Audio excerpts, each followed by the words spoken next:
Here we are. It's another amazing day going live with this cool software system, and I'm learning how to use it every day. Every day with Restream.io. There we go. I think I've finally mastered all channels. It only took 3 or 4 days, right? It's all about staying with something. If at first something's challenging, you might need to, revisit it the day later. Because sometimes when you come at something with your mind full, or you could be tired, hungry, whatever, go and take a walk, go and take a break. Today, I went and listened to a bunch of bankers talked about money. That's right, capital fundraising here in Mendocino County. Really capital building for your business. And I'm so excited to know that I've pretty much funded my own self with my own credit line. That's right.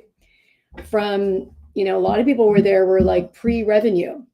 And I am so proud to share that we are in revenue. We've been in revenue for 5 years. Now, profitability, cash flow, all that great stuff, that is another key part about business.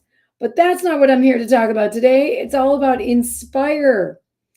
And I really want to focus on the 12 different aspects of the time is now to go tiny. That's right. The time is now to go tiny because we've been focusing on that, and we're going to focus on that every day until we get to TinyFest.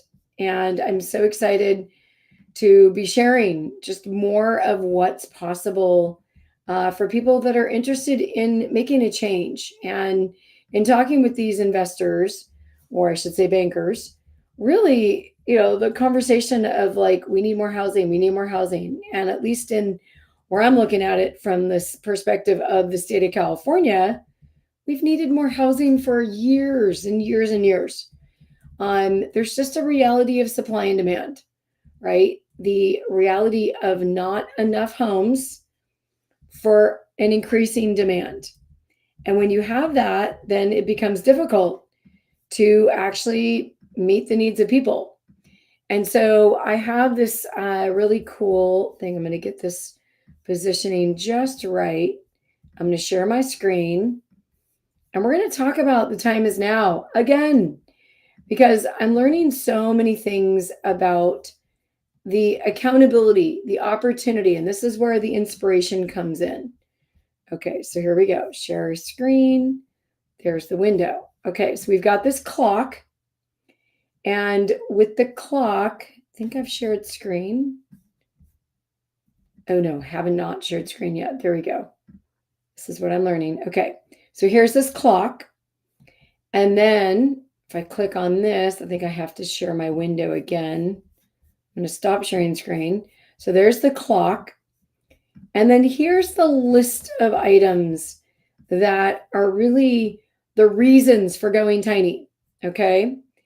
Provide housing, be a good example. That's today's. Number 2 is inspire.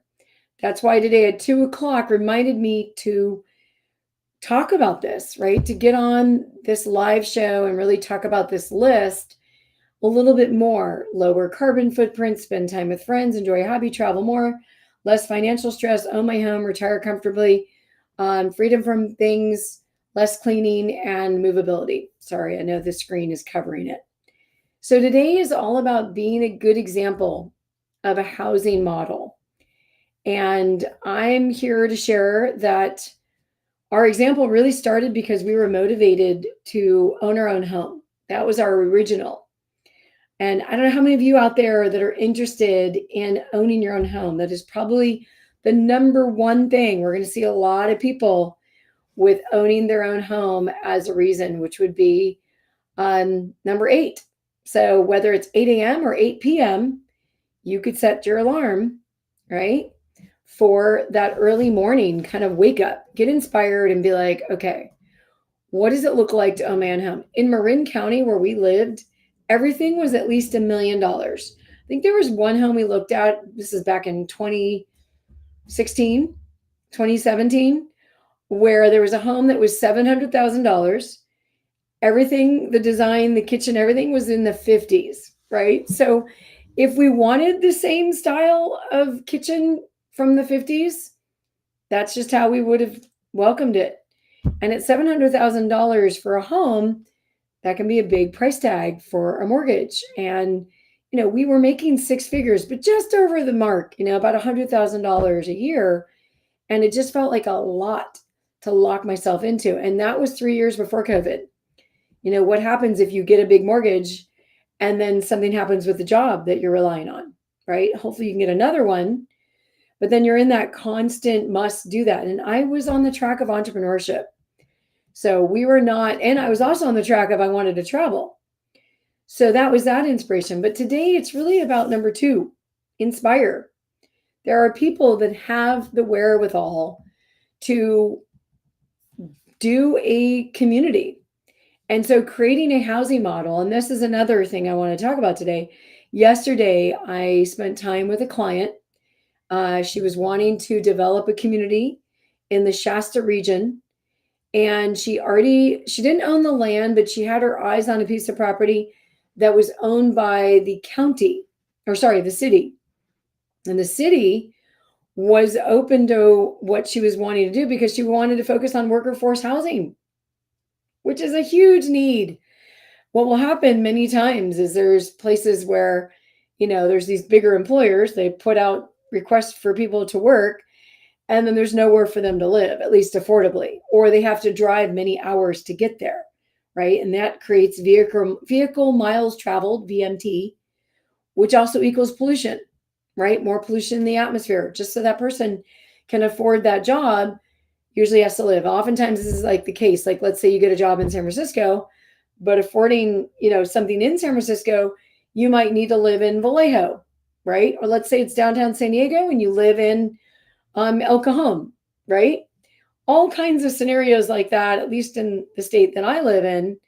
And it may be all kinds of areas around the country wherever the job is. Now, if employers want to be competitive, then they're going to have to give competitive rates, right? So that people can afford homes in their local area.